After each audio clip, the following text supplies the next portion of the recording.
Welcome to Recently Logged, where this week, it's all part of the menu.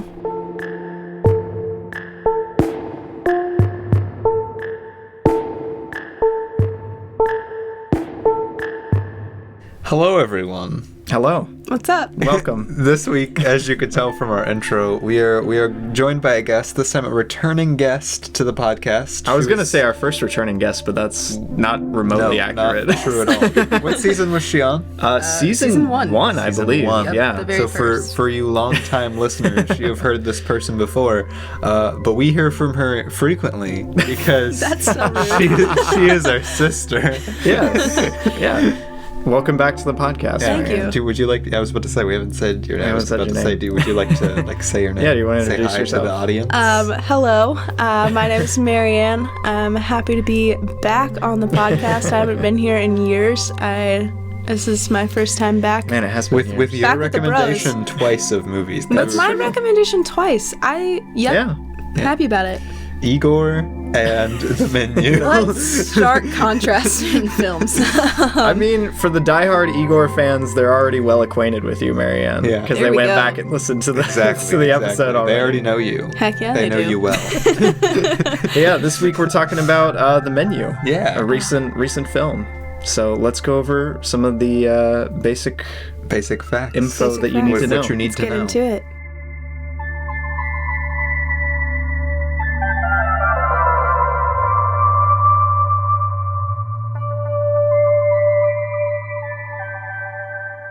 See, that was our proverbial AMUSE BOUCHE. Proverbial. And this is our first course. First course. But for those of you who do not know, we are talking about The Menu. As we said, it is a 2022 movie, Very rated recent. R, an hour and 47 minutes. Very recent. Its a little IMDb description is a young couple Wow. travels to a remote island to eat at an exclusive restaurant where the chef has prepared a lavish menu with Whoa. shocking surprises. It is and not turns. really. It's won some minor awards, but it really hasn't had the chance to do much yet because it just came out.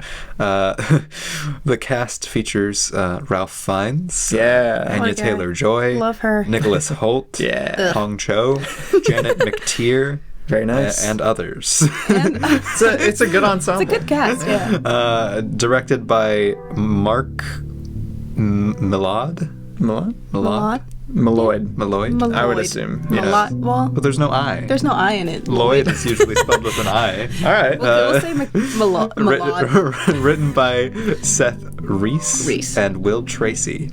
Very nice. Good on him. Yeah. Anything else you want to add about the facts? I mean, it's gotten kind of a mixed reception. We're still only a month or two out from its release, I think, maybe more than that.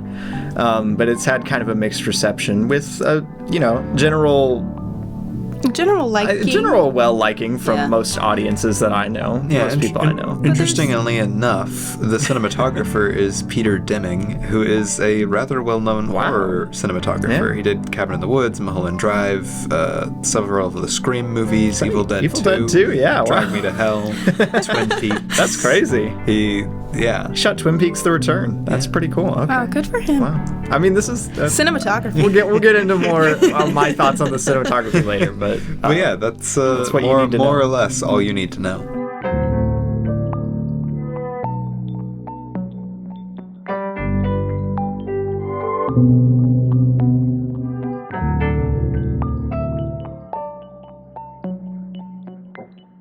All right, so Marianne, since you're our guest, you're the gracious, our esteemed guest. Esteemed. well regarded, with guest. What are your basic thoughts? Just What are a your very opinions? simple opinion. Summary. A brief summary A brief synopsis. of what you think of the menu. What do you think of the Do menu? I give what I rated it? Yes. Yeah, After probably at the end.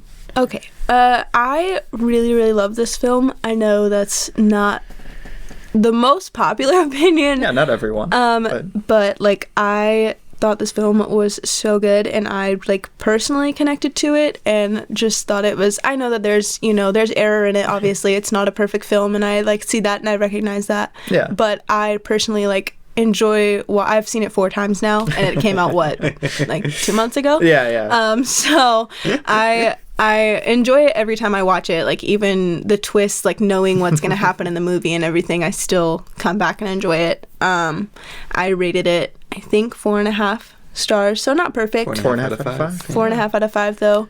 So I think that's pretty good. Yeah. No, I mean that's a very positive rating. Positive rating. What about you, Remy? I don't know. I have a kind of a mixed feeling towards this movie in a lot of ways. I think it's pretty great. I think it's definitely a fun watch at the very least, even if it's not like, perfect or anything. I really enjoy the central performances. The cast does a lot of the heavy lifting for me here for my enjoyment of it. And I generally like, what it's doing on a thematic level, even though it doesn't mesh as well as I want it to a lot of the time. It feels a little underbaked, funnily enough, to put a word to it. But I still think it's a fun time. We just rewatched it, or I just rewatched it for the first time. Like a few minutes ago. Yeah. And it holds up pretty well on rewatch, which, a lot of, I had the worry that a lot of its charm would wear off after the initial shock of it. Yeah. But it was still a lot of fun. So I gave it a 4 out of 5. Nice. It's a good time. Good rating. Yeah. Micah? Yeah, I also really enjoy this movie. I think it's interesting because it does bring such an odd vibe between writing the line between kind of a goofy, not take itself too seriously movie, and yet a movie that feels like it's taking itself so seriously. Too seriously, yeah. So it's this very weird blend of the different kind of things they were going for. Having a cheeseburger in the midst of a very lavish meal. I laugh, but I'm on the edge of my seat. But no, definitely the cast is probably the highlight here. Ralph Fiennes is really fun in this role. Oh yeah, Nicholas Hoult, which he always does a good job playing gross little guys. He gets into the character, man. I'll give him that. He's so much fun in this, and I'm always a huge Anya Taylor-Joy fan. Yeah, she's great. Love her. So overall, it's interesting. Like I said, I was very interested to see this on a rewatch for especially thrillers or movies with twists. It's very good to rewatch it and see how that flows. The movie. Yeah. And I wasn't as engaged. And it doesn't fully reach as far as I wish it did, especially with an R rating. Right. It does feel a bit tame for what it could be. But it's still very enjoyable. Yeah. I also gave it a 4 out of 5. Wow. Good reviews all around. Who would have thought? Those are all positive. It's got a 3.7 average on Letterboxd. That's really good, Yeah, actually. that's positive. That's a great People average, like this yeah. movie.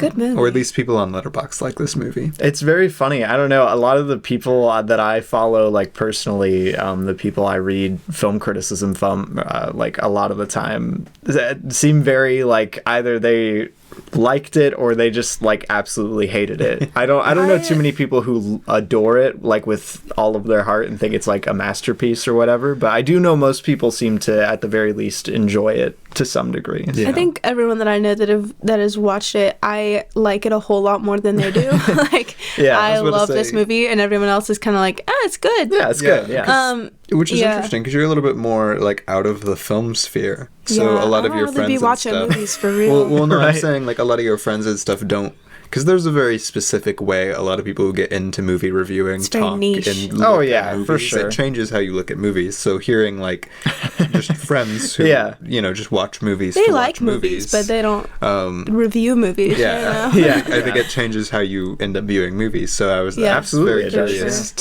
to hear how some of your friends might have thought. They we enjoyed it. We watched it for the first time.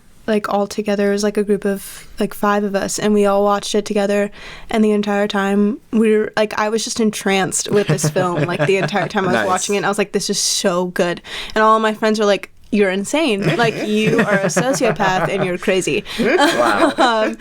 Because I just connected with the characters, and they were and they're insane, and so it was interesting. The group of people that I watched it with didn't connect with it on the same level that I did, but that's okay. That's you funny. know. But we all still enjoyed the movie. I don't know that they'd rewatch it like I would, but Yeah. you know, we all still enjoyed it. So I went to the old local used movie store, and Marianne wasn't gonna buy anything. She was like, "Oh, I'm too high and mighty for movies." I'm not too high and mighty. And then she saw the menu and was like, "Oh, I gotta buy that." I just don't buy it on DVD, and I just don't buy many movies on DVD. Like I tend to stream of the stuff that I watch. I know a lot of people like that. That was I'm but joking.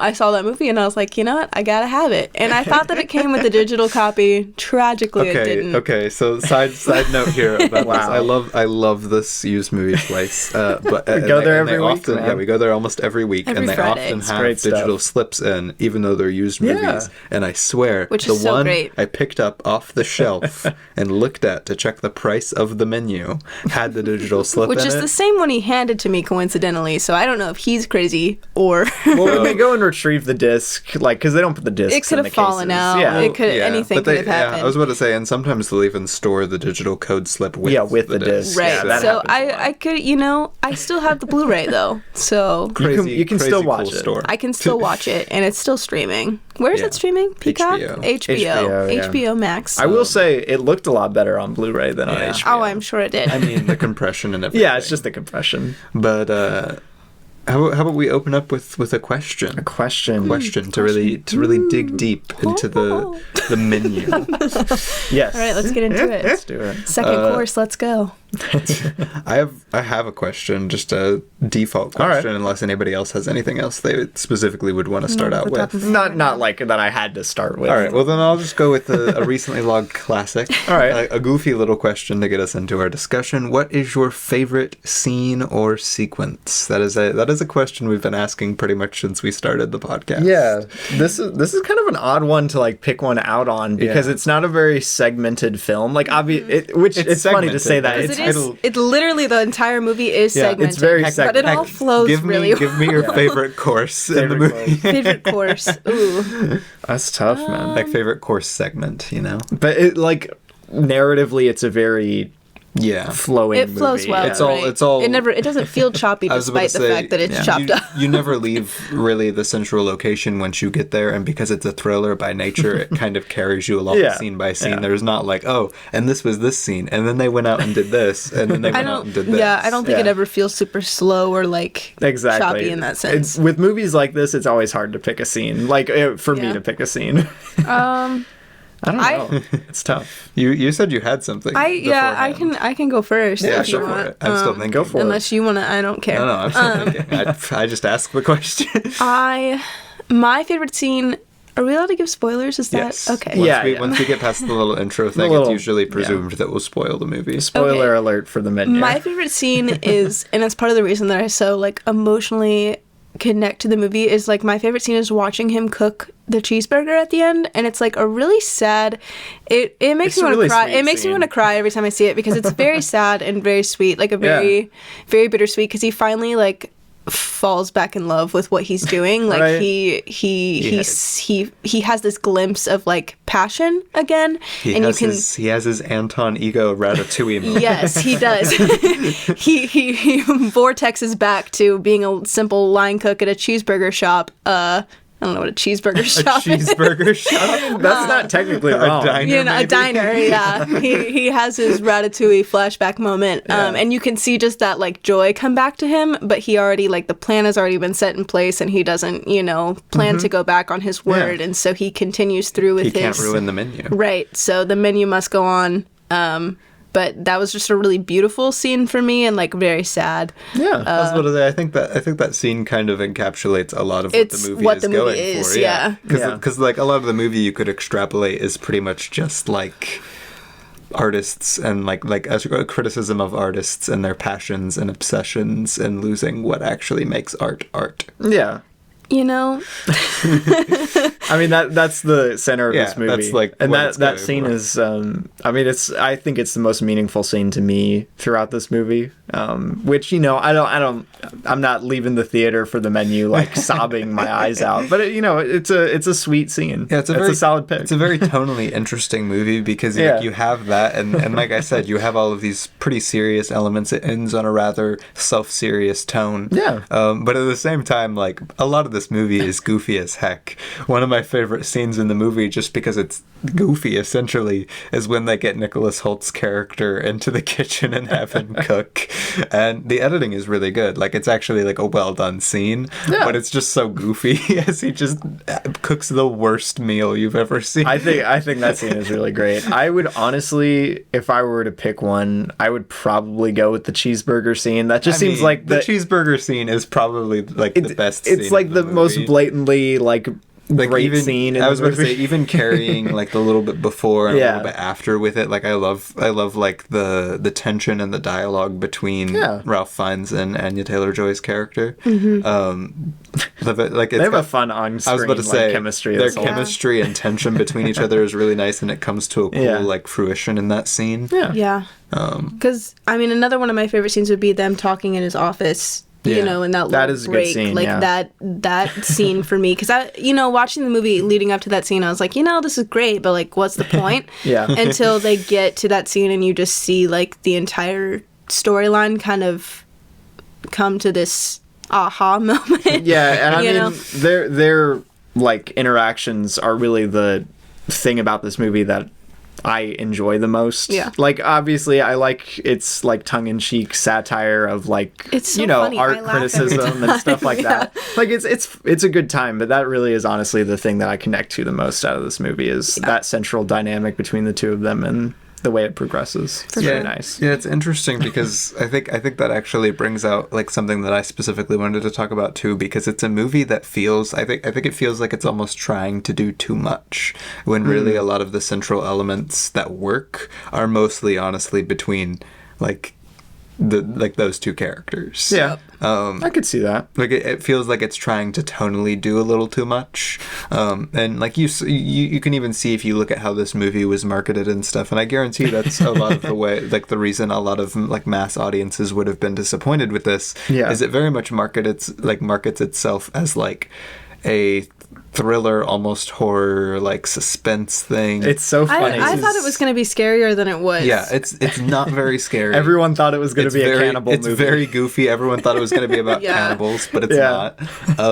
And like Fresh thinking 2.0. thinking about all of those elements is very interesting, because it feels like it's kind of like, it's dipping a toe over in the thriller pool, and also barely like almost like elevated horror kind of like thing. Not even elevated horror, but just like that kind of elevated style. I'd classify it as suspense comedy.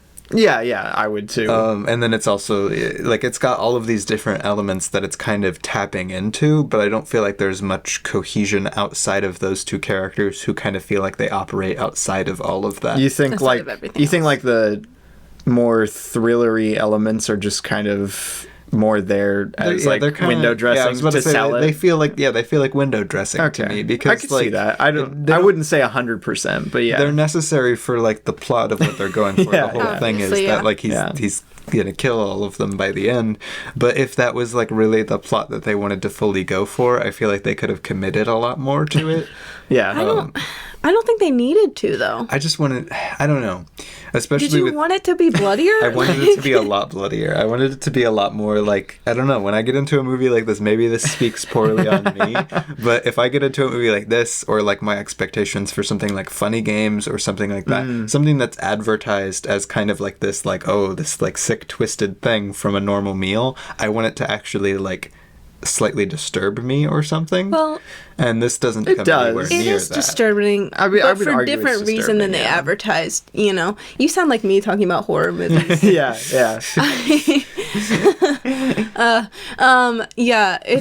I don't know. Well, I'm just saying it's a little dissonant, because they don't lean into it enough to make it feel like it is anything other than window dressing, even though it is technically integral to the plot. That's fair. Yeah, I was about to say, thematically, it makes a lot of sense to be there, but it doesn't feel as well incorporated as it could. I think them brushing past it, though, is part of the point. Like, they make it so casual and so like just brush past quickly on purpose. Yeah, I don't... to drive how like casual they're being about it, like how insane it is, Yeah, how how callous casual it is. And I yeah. think that goes into some of that. I agree with what you're saying, like, because I don't think this should be an elevated horror movie. In fact, I think slightly the message they're going for is kind of against the elevated horror movement, which isn't really a genre. That's why there's like a movement against it, because it's supposed to be like this, again, kind of like the food in the thing. It's supposed to be this flashy, super precise, but like I just lost the word, but like it's not a real genre, because like it completely disregards what makes horror so unique and great as a genre to begin with. yeah, so obviously I'm not saying it should have all been like the final s'more scene or something, and should have been like this grand statement thingy. Yeah. I think that would have been like, you know, obviously very disingenuous to what it's going for. Yeah. Right. So I don't know, but It's interesting. I was about to say, I don't know what it should be. I think the reason I liked it so much is because of its subtlety, and I don't know if you guys see it as subtle, because you obviously know movies more than I do, so my definition of subtlety is going to be a lot different than yours.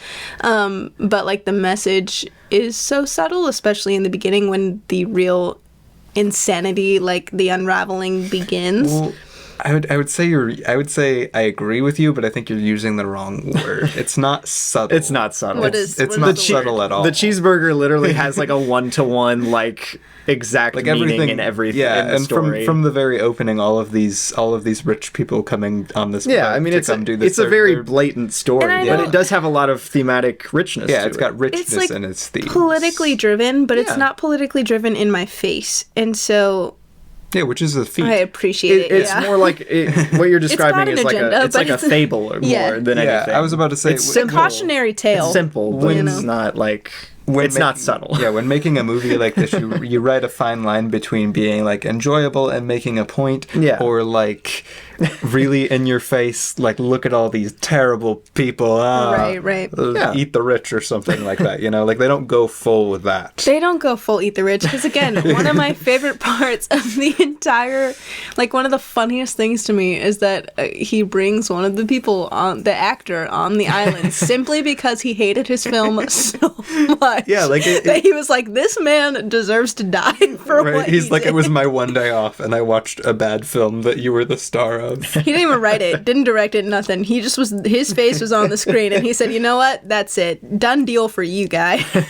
Which again, I was going to say, I think tonally it actually is quite impressive, because I do think it does a pretty good job balancing its tone. Yeah. I think it's a very smooth watch overall. I think the comedy and the drama and all of that blends together well.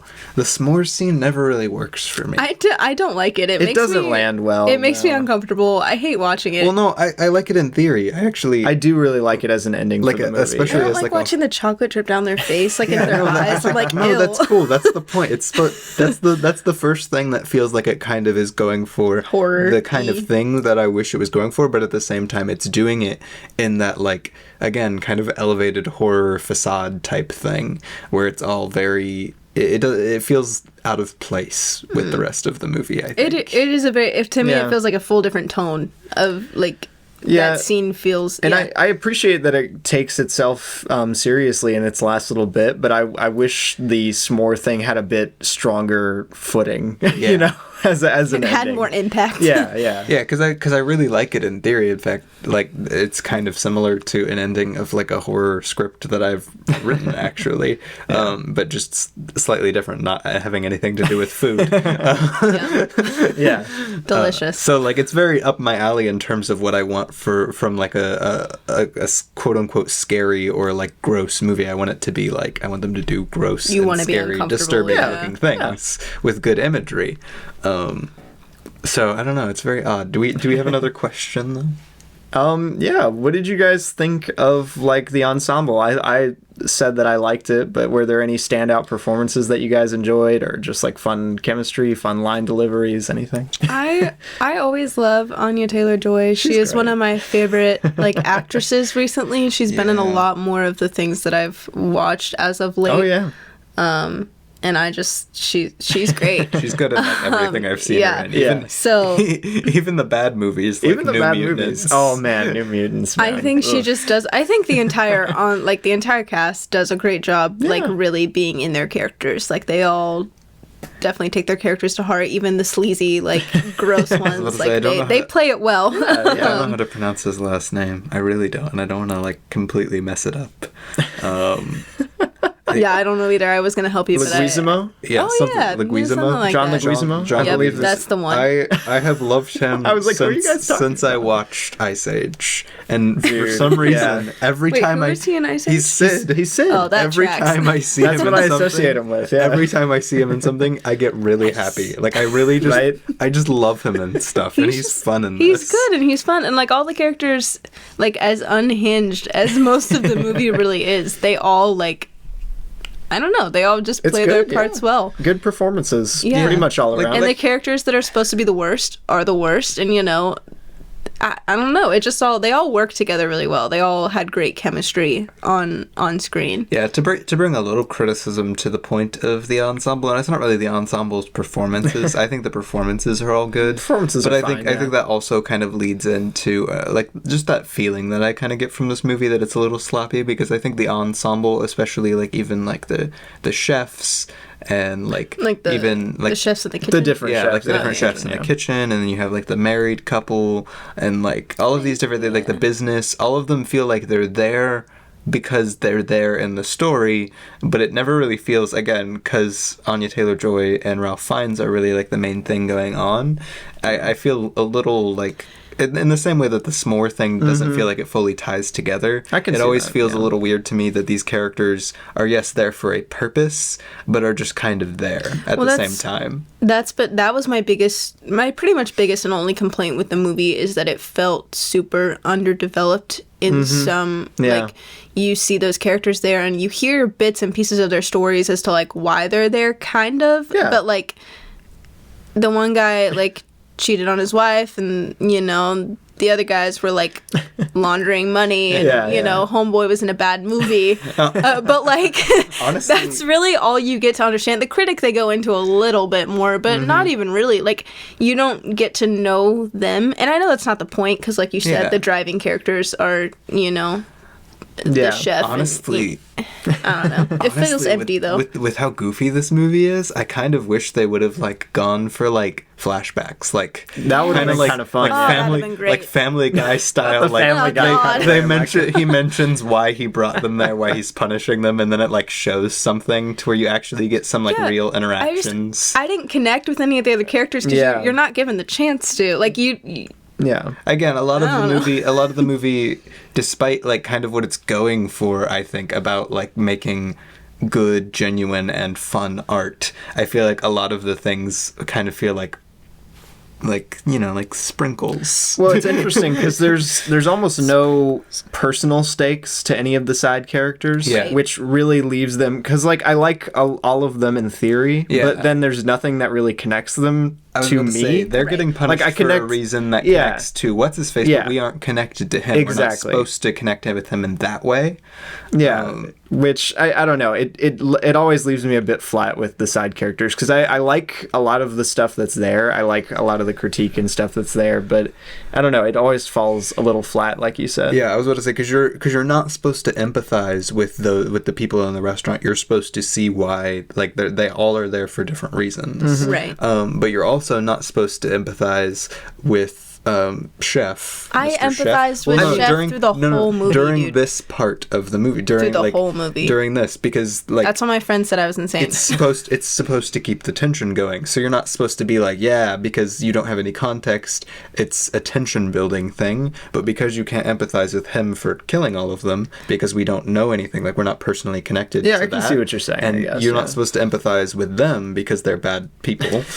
Well, You just kind of are like watching. that's why I thought it was so strange, because I really did empathize with the chef. Like, I was like, I am behind this man 100%. For some Yeah. reason, I feel what he's feeling, but I don't know why. And it wasn't until, like, the office scene where they sit down and talk that I was like, oh, I get it now. Like, Yeah. that's why I empathize with him. But, like, through the entire first part of the movie where you said you aren't supposed to empathize well, with him, I definitely did. You but it was just empathize with different. him. You don't empathize inherently. You're not supposed to inherently empathize with his actions, I think, because they're supposed to be what's driving the tension of the movie. He was just slowly going insane. I was about to say, I think the chef on the whole is He's- supposed to be kind of like He's a sympathetic bad character. the inner voice of pretty much anyone who's ever tried to make anything, you know? Right. Like he wants to make something grand and meaningful and then loses. He loses himself. He chases perfection and becomes obsessive. Exactly, yeah. Which in that case, like pretty much everyone's going to relate to that aspect of him. So I've always found him to be a relatable character. But obviously, like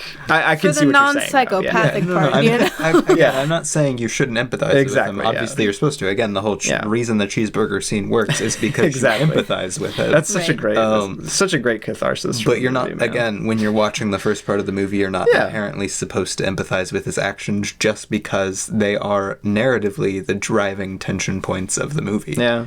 Were there any standout performances though for you, Micah? I mean, outside of the two leads. I was about to say the two leads. I really liked. Why did I just lose her name? I said her name even when I was the sous chef cast. Yeah, the sous chef. Hong Chau. Yes. Okay. She is quite good. I love her performance in this. It's really fun. Yeah, she is a lot of fun. I thought she was like the maitre d'. Is she? She's like the hostess. I don't really know what you would call her. Hold on, I don't know restaurants well enough for this, man. Yeah. She's the one planning everything. You need to rewatch Ratatouille. She's get like that the second in command, I think.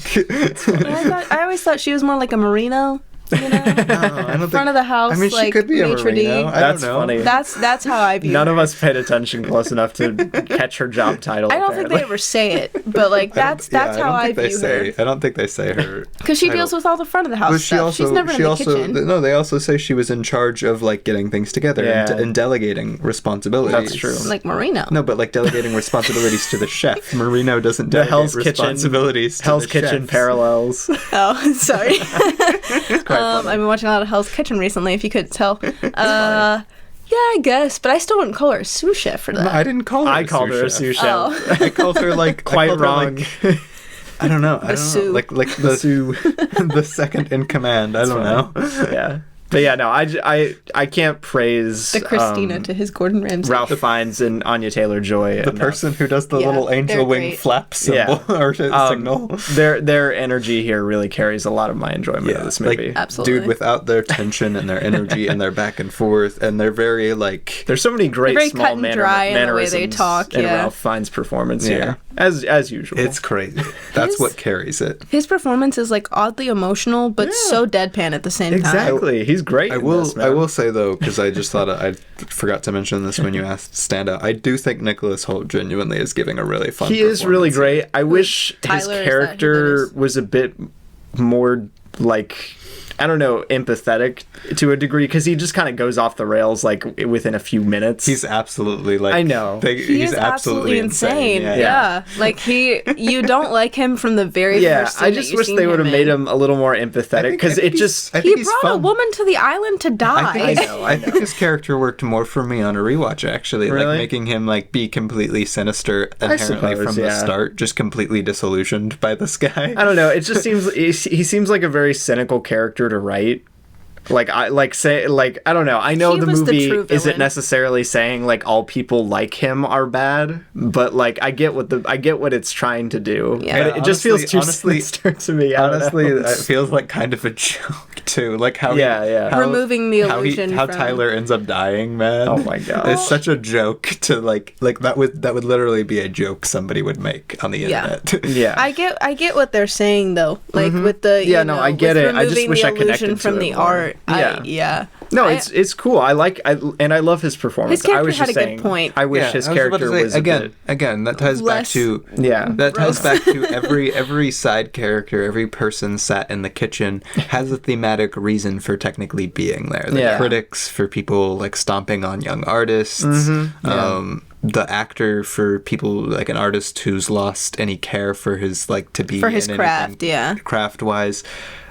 Tyler for being just overly a super fan, but not actually being anything more than a fan. Essentially, like not actually caring, bringing nothing to the table, right?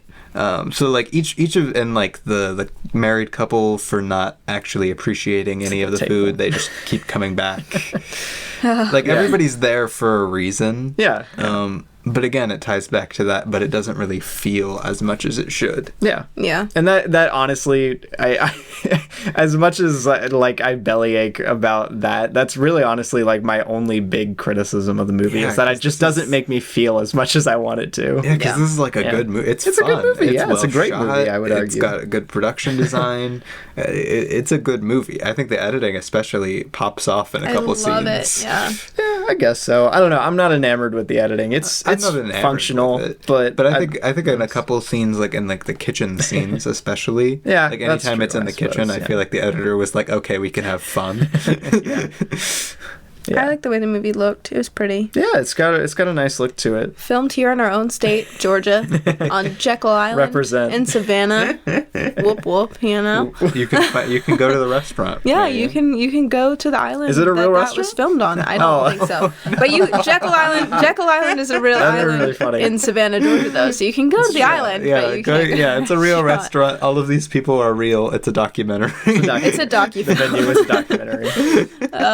No. But that's funny. Go Georgia, I guess. Georgia, I think it's a really pretty film. Like aesthetically, I really like. I understand the cinematography probably isn't perfect, but like aesthetically, I think it's really pretty, and like it connects with the whole artistry side of the point of the movie. I wish it had a little more grain to it. I want it to be grain. Grain? I want this to be on like film grain. I want this to be on like 35 millimeter. That would be really cool. Actually. I don't know. I feel like Micah that would give it. Get the grain. I feel like that would give in. it like no. I feel like that would give it like a tangibility that it doesn't feel like it has. You think it's too crispy? That's a little too crispy. Like I mean, I'm not even saying just shoot it on film because I think even like Tenet, which is shot on film, looks a little too sanitized. Too sanitized. Yeah. What are they on that? Like 70 something millimeter. 70 millimeter, I think. Yeah. It's too big.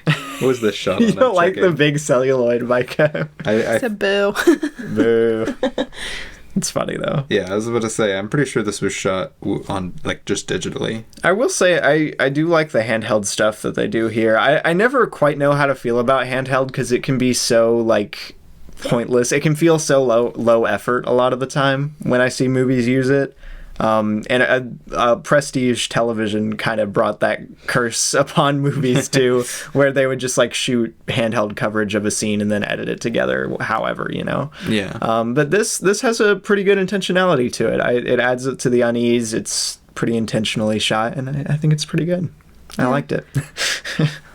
Another big thing for me is like the pacing of the movie. Like I am a huge if a movie is over 2 hours, you're lucky. Okay. You're lucky if I'm gonna watch the average length for a movie is 2 hours. 2.5 runtime for really a movie. Pushing it for me. 3 hours, absolutely not.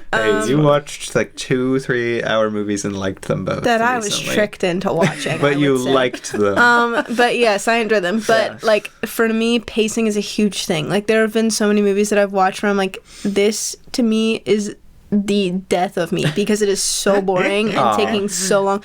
Like I watched a 3-hour movie a while ago that I was like, this feels like a 3-hour movie. Yeah. Like you can tell this is a 3-hour film. Yep. And so like for this movie, I almost wish it would have been a little bit longer. And I know that I've been told that I was like crazy for thinking that because they were like, I feel like it would be too slow if it was longer, but I disagree.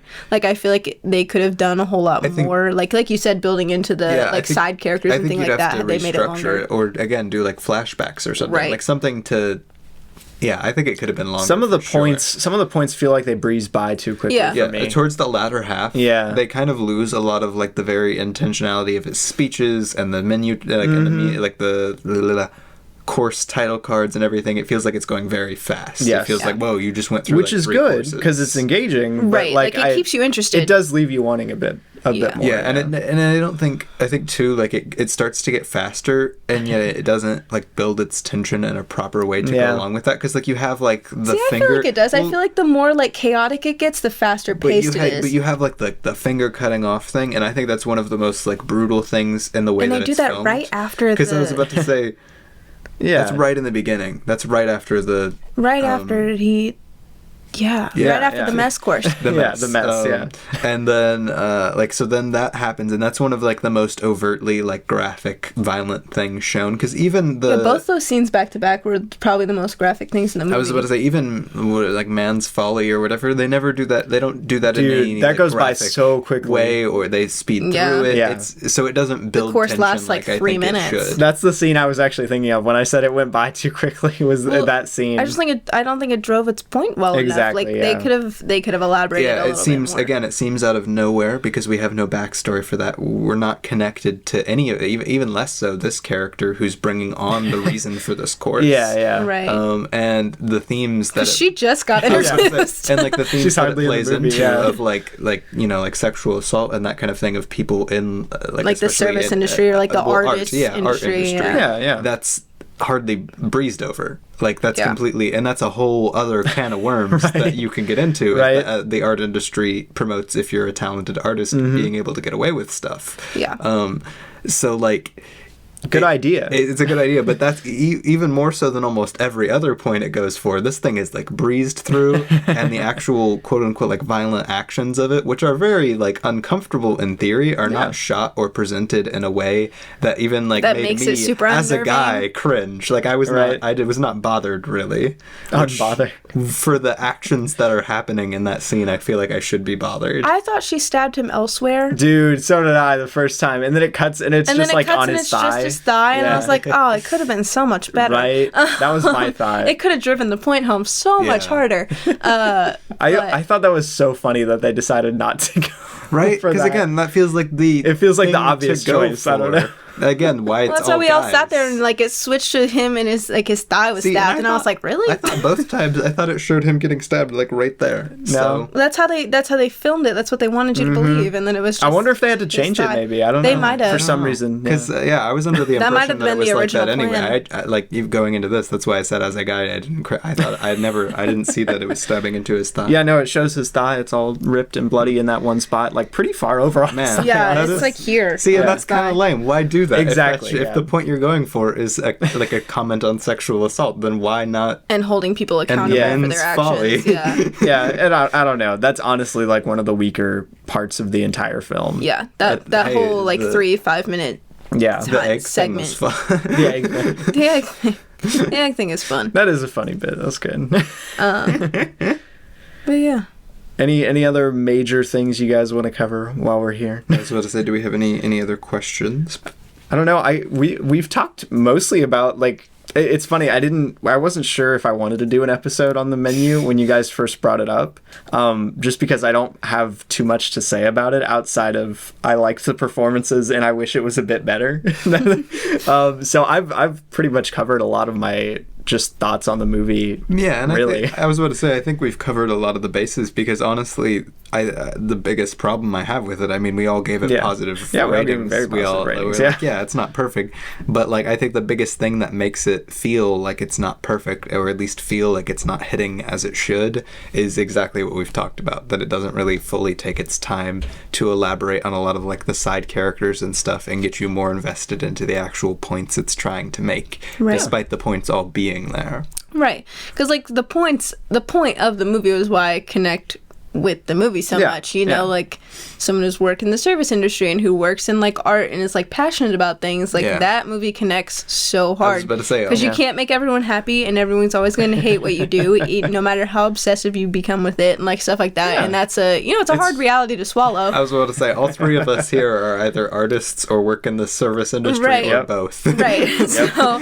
it drives home with all three of us kind of the point it's trying to make. And I can understand if you don't work in those areas how this movie would fall, like, really flat for Yeah, you. Because that's, absolutely. Or if you're going into it without even like reading into anything, just looking for a Taking fun everything. time. Yeah, and just you're- Right. just How it hoping could- for a how it fun could be kind slasher of kind of thing. dissonant. flat, yeah. But, it makes its points well. as well as it can for the time that it's given, you know? Yeah. I was about to say, didn't I say it was It's really fun. I think it's under 2 hours. I think it's a hilarious movie. It's like an hour 47 or something like I said, that. it's under 2 hours. That's crazy. It should have been like at least 2 hours. Yeah, I agree. But like, I think it's hilarious. I laugh every time I watch it. Like, I like making fun of the really great horrible people, and like, there's some really good one-liners in the movie. There's so many good line deliveries. It's a taco that could hold up in court. Like, there's just certain stuff that I laugh at every single time. Yeah, it's a good time. The little man. like card descriptions of all of the dish dishes. cards. They're fun, the dish cards, they make me laugh. They're just it has fun with itself, like you said, with still being, you know, serious about its points. Yeah, I think despite some of its problems, it kind of hits exactly on a technical level what it wanted to go for, being something that not only commented on different sects of art and everything and on artists, but also was not getting caught up in that. That was also just a fun time, because I think that was part of what made this movie, like what they were going for, was that this movie was supposed to It's supposed to be a fun movie. Fun, something that you can easily engage with. I think that's what makes it so rewatchable, is that like it's the whole movie isn't based on like these twists and this like suspense. The whole movie is just fun. It has value outside. It's supposed to be a Right. little bit more of a cheeseburger kind of movie. Yeah. Which it very much is, I think. Yeah, that's what gives it rewatchability. It's a solid for sure. cheeseburger. I would eat it again. Now that is a cheeseburger. So, Marianne, one of your favorites of last year?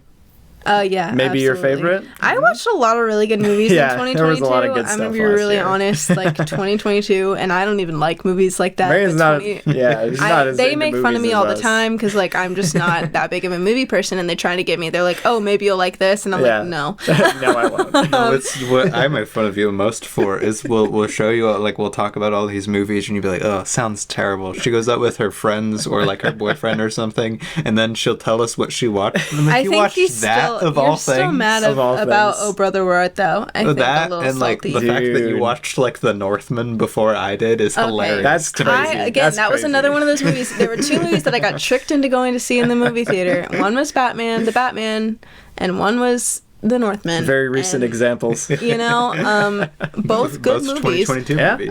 I don't know. I really liked a lot of movies that I watched this year, but I think The Menu is definitely up there Nice. on one of my favorites. I don't know if I would put Like it a at personal my favorite, favorite, but yeah, No, like it's it's- definitely my top three. I would say. Very cool.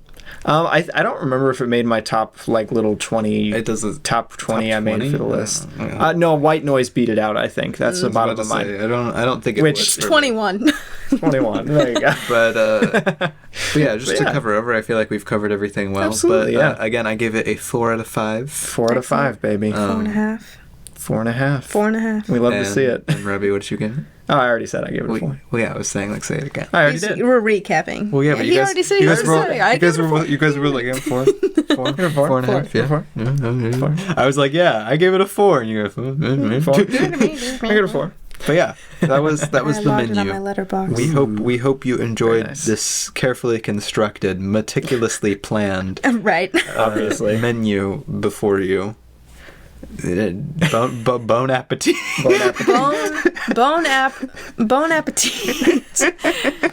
It's really funny because we mentioned this. We've done 2 episodes counting this one in this season. For this season. about like a singular specific movie, yeah. and they are Ratatouille and The Menu, which have a lot of parallels. It's just like the menu for Just real. like a menu for real. Right? Both commentaries on art, specifically culinary. I was about to say Culinary art, via the lens of well, actually, they're both specifically comments on often movie art. That's true. Less so Ratatouille, more so I The think Menu, obsessive movie art. which again both cover both through the lens of food It's funny. and obsession. Wow. Amazing, Micah. You've done That's it. so crazy. You've dissected Wow. the movies. Again, the Anton Ego moment is literally an Anton Ego moment. It's funny. It quite literally.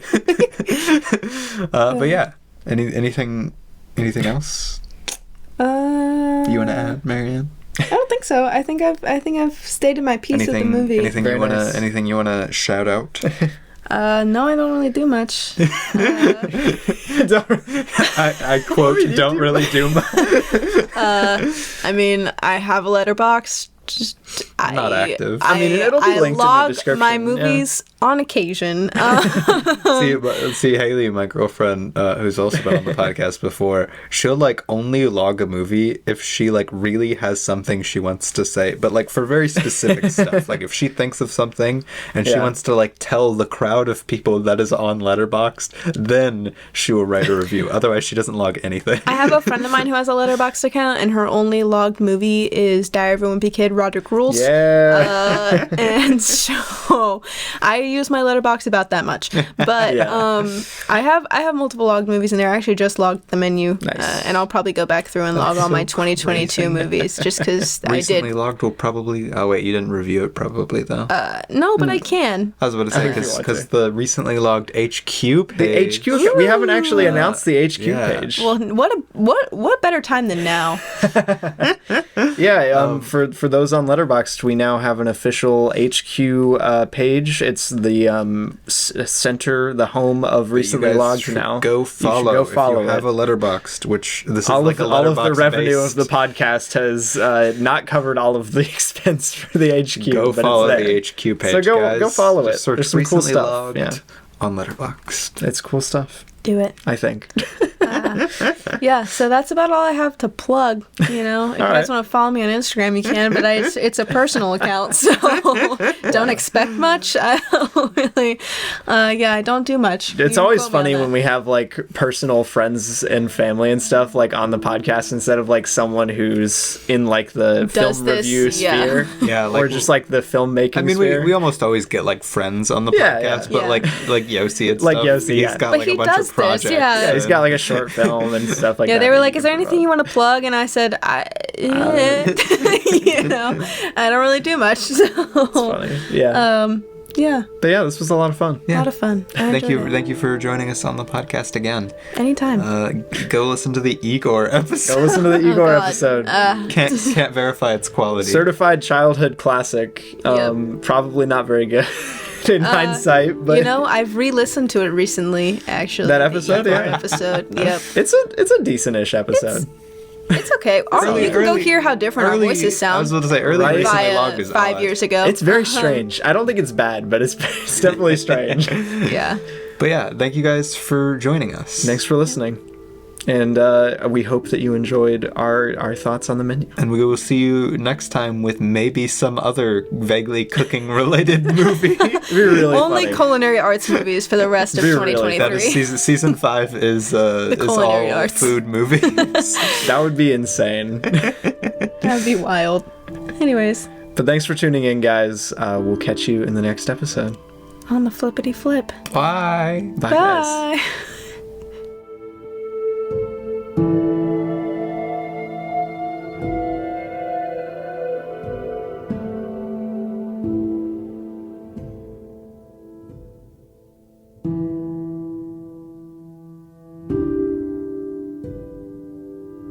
So I lied, and we have a surprise third course. Because even with the AMUSE BOUCHE, it wasn't enough. We needed another course.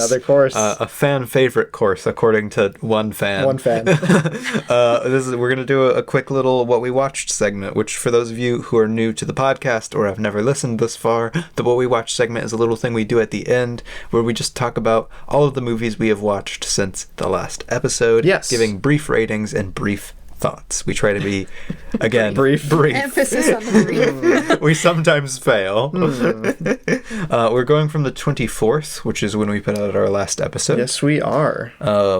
So Marianne will how do you want to do this, Marianne? Are you going to actually mention the stuff you've watched, or are you just going to comment on the ones that we've seen, that you've seen that we've seen?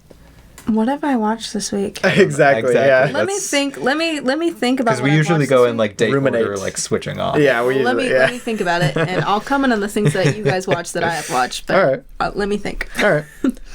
So we're going from what you said, the 24th. All right. Whichever, if you want to start first, or if I want. I mean, I talked about. I'll say this real quick. I talked about Argentina in 1985, I think. Oh yeah. Last you episode, did. yeah. But on the 24th, I watched The Fly, 1986, and I give it a 5 out of 5. But I'll talk about it in a bit because I logged it again with Robbie. Yes. So that's what I watched on the 24th. Very nice. On the 25th, I watched the recently Oscar-nominated documentary Navalny, which is about a guy named Navalny. Who'd have thunk it?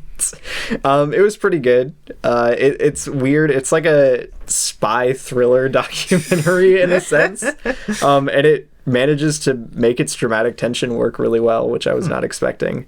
I said it's probably one of the best and like wildest documentaries I've seen since like Free Solo. Interesting. But yeah, it's a really compelling documentary. I was pleasantly surprised watching it.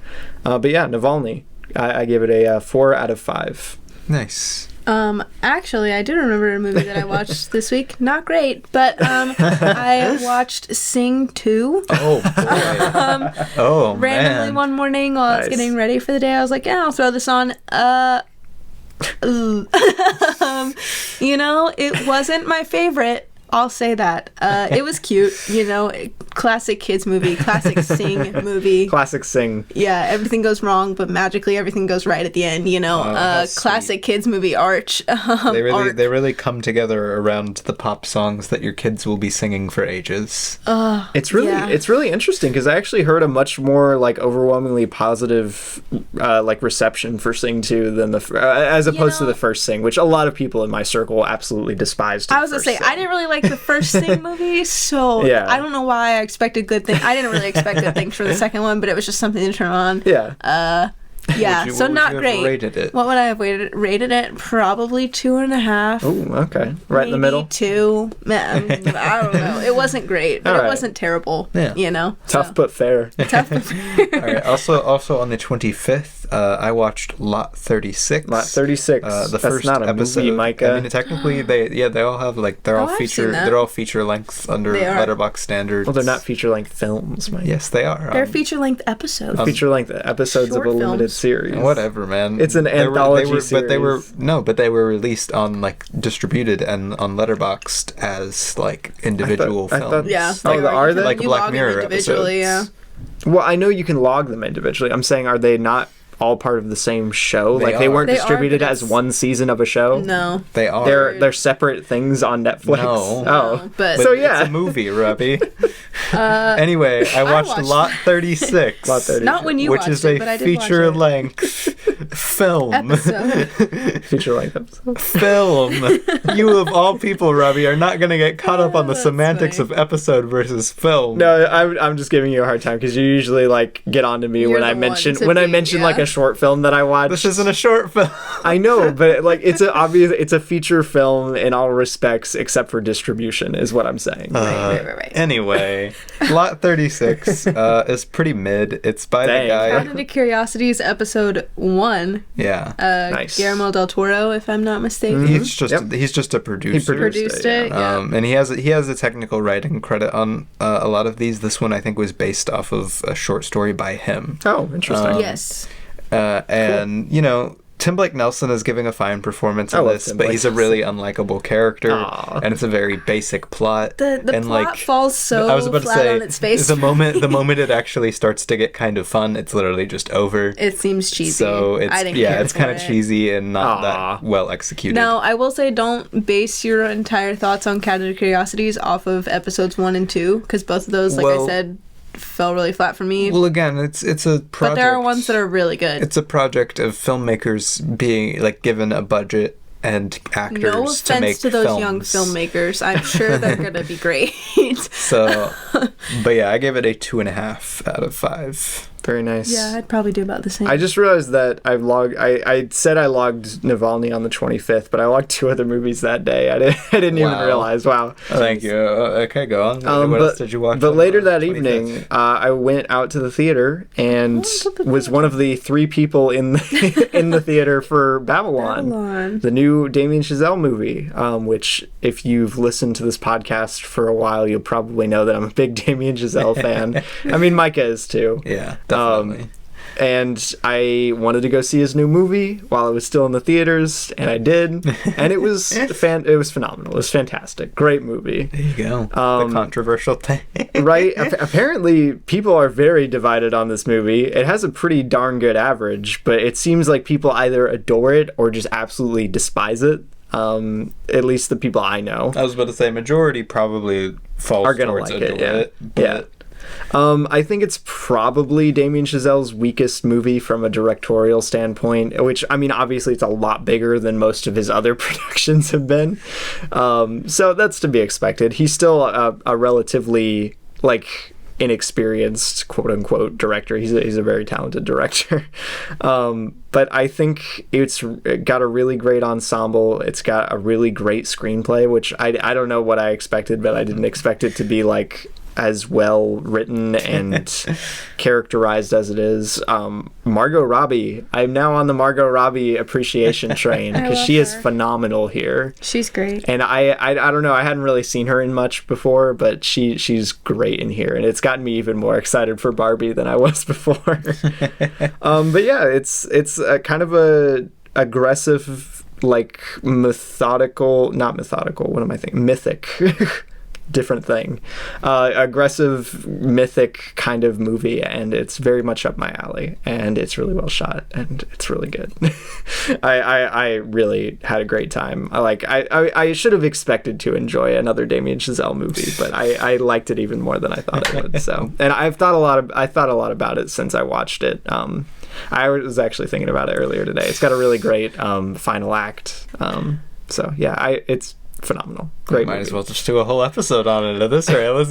I gave it a 5 out of 5. I adored it. I thought it was great. Did you watch anything else on the 25th, Robbie? Anything else you want to inform us about? Later that night, I was so worn out by the end of the day because I watched 3 movies. But we rented the last of the Jordan Peele. We didn't rent it. Oh, did we? Oh, yeah, we bought it. We bought it digitally. We bought the last of Jordan Peele's directorial efforts that I hadn't seen, which is middle Us. work. Yeah, his middle one. Yeah, my favorite of the 3, personally. I think it's probably it's his a blast, weakest. dude. Yeah, it's probably his weakest. It's so fun though. It's his most overtly horror movie out of any of the 3 of his. Yeah. Yep. But it probably is its weakest in terms of coming together for what he wants. But that being said, it's still like absolutely amazing. Right. The weakest it's still is like phenomenal. Weakest is like I gave it a half star different from what I gave his other film. You said, "Wow, this is the worst." 4.5. Exactly. It's really fun. It's definitely his scariest. Like this was the one that I was actually like, oh, this is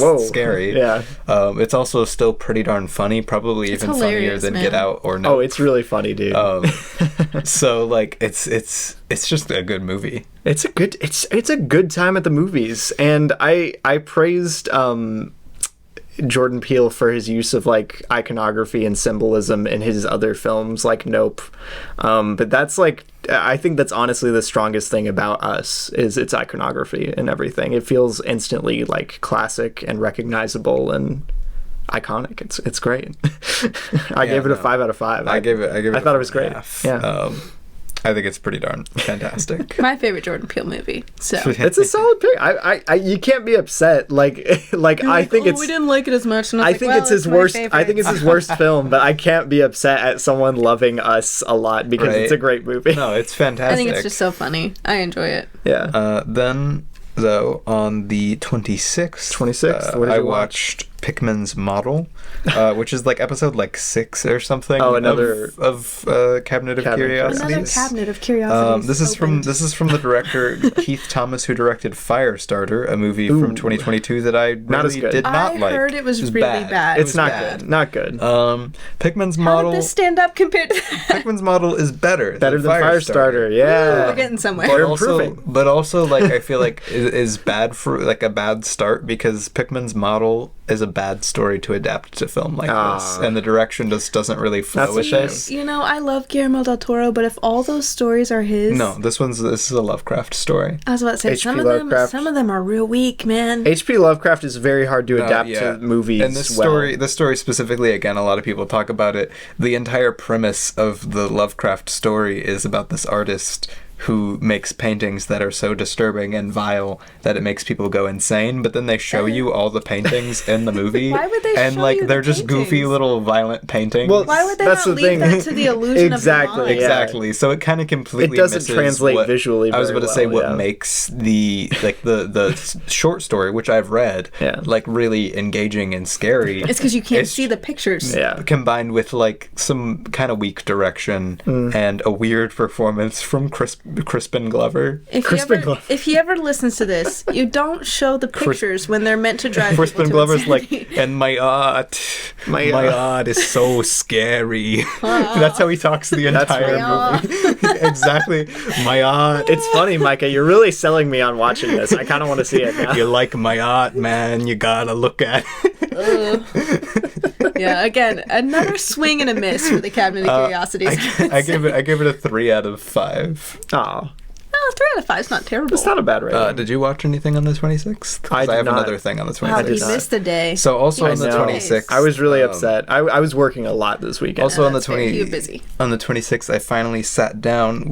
I've had this for forever, but I finally sat down and watched my 4K of Ghost in the Shell. Yeah. My first time watching it. Not Classic. the live action. Not the Scarlett Johansson one. Yikes. No, 4K of the classic 95 one, not the CG like 3D animated remake either. This is the classic. Oh, dude, I forgot about that. Ghost in the Shell. The good one. The good one. And I really loved it. Tagline. I could totally see why it wouldn't work for people. I think it definitely could have been longer and better, but like at the same time, what it's going for and essentially being just like an atmospheric piece about things being cool and like talking about like what like constitutes you as a living conscious being and about life. Stories like that are always cool. It's just kind of hanging out with the themes and the characters as it explores stuff, but at the same time the plot itself is just incredibly short. It feels like it could have gone more into all of that, but it still worked really well for me. I can't wait to see it. I gave it a 4.5 out of 5. One of my I think that's like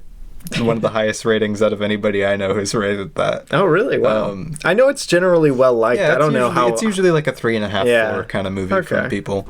But no, I really loved what it was doing. Cool. Yeah, the next film I watched was on the 27th. Yeah, that's the next film for me too. So you go. Very cool.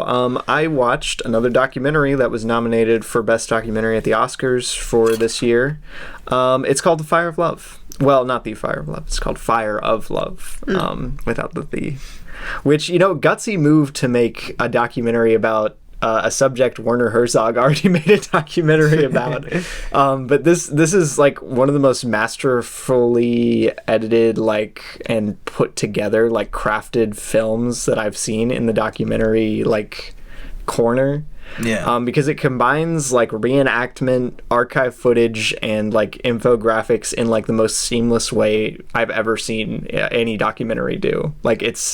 It feels like it was shot to be a documentary. That's so cool. And it's almost all archive footage, and it's insane. So that's why anybody in a very niche profession should also on the side pick up documentary filmmaking and just film everything you do. It's crazy, dude. The main guy who it's about, it's about Maurice and Katiana Kraft, two volcanologists, and Maurice Kraft is a great cinematographer, as it turns out. Exactly. That's what I'm saying. I need to pick anybody who gets into a niche thing like that. You need to pick up filmmaking on the side. Yeah, it looks phenomenal. It's super interesting. It's really moving. It's tragic. It's one of the best documentaries I've seen. Now hold that ever, thought probably. there. Hold that thought right there, because he says all of this to me after he watches it. So I'm thinking he gave this thing a 5. I was thinking it was going to be one of his favorites. It is one of my favorite. But he comes out. He's like, it's my favorite documentary. 4 stars. It's not even a 5. It doesn't move me like something like Free Solo does, which Free Solo is one of the few dococumentaries that I've given a 5 to. You need to watch some more Herzog I need to watch more Herzog. I haven't seen a lot of his stuff. I think I've only seen one of his films before. But I really want to see his documentary that he made about the Kraft duo. But yeah, I really enjoyed Fire of Love. Definitely go check it out if it sounds interesting at all to you. I give it a 4 out of 5. Well, on the 27th, I rewatched The Cabin in the Woods. Nice. My mom was sick that day, and she had not seen it, and I suggested it. Very nice. I thought it would be something that she liked, and she did, so that's cool. Wow, amazing, Micah. But I was not, if you recall, if you listened to when I first watched it, I wasn't the biggest fan of it, and I'm still not the biggest fan of it. It feels a little... I don't know. There's something about it that feels a little full of itself, as most Joss Whedon projects do. Yeah. And I don't really like Joss Whedon's dialogue here at all. It's exactly what you would expect from Joss Whedon dialogue. But at the same time, the direction is really fun. The cast is really fun. And the story itself plays out in just a really fun, lighthearted, but like, you know, fun and horror elements as well kind of way. So especially on a rewatch, I upped it a half star and gave it a 4.5, or not 4.5, 4. And I just was able to enjoy it a lot more on a rewatch. Nice. So yeah, it's I'm looking forward to it. I'm looking forward to that because it looks very interesting. Not great, but it's still good. It's funny. I'm looking forward to it in the same way I'm looking forward to watching Velvet Buzzsaw, where it's more out of like just a curiosity than like an actual genuine surprised because a excitement. lot of people love the Cabin in the Woods. Like, it's a pretty highly rated movie. Velvet Buzzsaw is not. I know. Did you watch? What was your next film? Is that it? I mean, we watched the next film together, I think. On the 28th, I watched Before Sunrise for the first time. Linklater. Technically, it was the night of the 27th, which was its anniversary. Its 28-year anniversary. Whoa. And I had gotten the Criterion trilogy for Christmas, and I was very excited. And I was like just waiting for a time that it felt good to turn on. Yeah. And then I saw that it was its anniversary. I was like, oh, what a convenient thing! How convenient. Turn it on. And I absolutely loved it. Probably one of the best films ever made. It is outstanding. It's gorgeous. It's beautiful. It's simple. It's a love letter to love in like the coolest way possible. How sweet. It literally is just like visual and like script, like movie poetry. I mean, in the most sense that you could put that to. From the very limited experience I have in Richard Linklater's work, he really thrives on like tender emotion.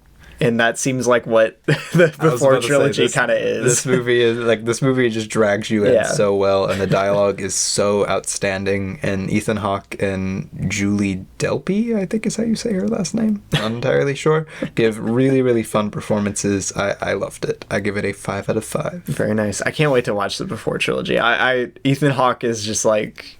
He's one of my favorite actors. Inching towards Before Sunset. I thought about turning it on earlier today. Gotta do it, Micah. But then what did we watch, Robbie? Then we sat down and we turned on our second, I was going to say first, our second ever David Cronenberg film. Yeah. His remake of The Fly, which was very good. Starring Jeff Goldblum. Obviously, this was a rewatch for me. I watched it earlier. Goldblum it up. Goldblum. You gotta love him, man. This is his best performance. This is the best I've seen. Yeah, best I've seen from him. He's killing it with the monologues here, the physical performance, just general screen presence. He is so much fun. He's on fire, screen, man. And it works. Like, I don't think. And again, I thought it was weird casting before I watched the movie, but now that I have seen the movie, I do not think it would work without his like specific, his bizarre unnerving, bizarre charisma that he brings that could very easily be twisted into like The Fly. I think it's cool. It's phenomenal, man. It kind of blew me away. I didn't expect it to be like super good because it's got like a cult following as most like 80s horror remakes tend to. Yeah. But it obviously has a lot of, I think, fair criticism thrown its way. But I think it worked way better than I expected. I was about to say it worked really well for me both times. I could understand not liking it or thinking some of the elements could be better or different, but like everything worked for me. From my standpoint, literally the only thing it's one of my favorite horror films now. The only thing I would change would be like adding more more stuff. Yeah, just more. And not even in like an actual real like, oh, you could add more, because I think it's pretty darn perfectly structured. I just like want more Jeff Goldblum. I was about to say, I want more Fly stuff, man. More goofy Fly. Like when it gets into the body horror, it's so cool. I love it. It's so gross. Very gross. More gross horror movies, please. Thank you. But yeah, and then I think that was the last thing I watched before we just rewatched the menu. I haven't even logged the menu. I haven't. We didn't even have time to log it. But I'm gonna log that once we're done recording this episode. Crazy. But yeah, that is what we watched. Again, Marianne, thank you for joining us on this episode. Anytime. Yeah. Anything you want to add here at the end? No, just I'm putting out a video tomorrow. Bluey. A Bluey, video on Bluey. Go check that out. The show Bluey. And also, I'm gonna pretty soon for next month continue my series on The Last of Us. So if you want to get on that, check out my video on The Last of Us original 2013 game. So yeah, do that. Have a good week. Go watch a movie. Go watch a movie. Go watch Before Sunrise. I almost said Before Sunset, and I'm like, that's not right. Nope. Before Wrong Sunrise. Go watch it. Yeah, go watch a good movie, and we'll catch you next time. Bye. Bye. Bye. Bye. Bye.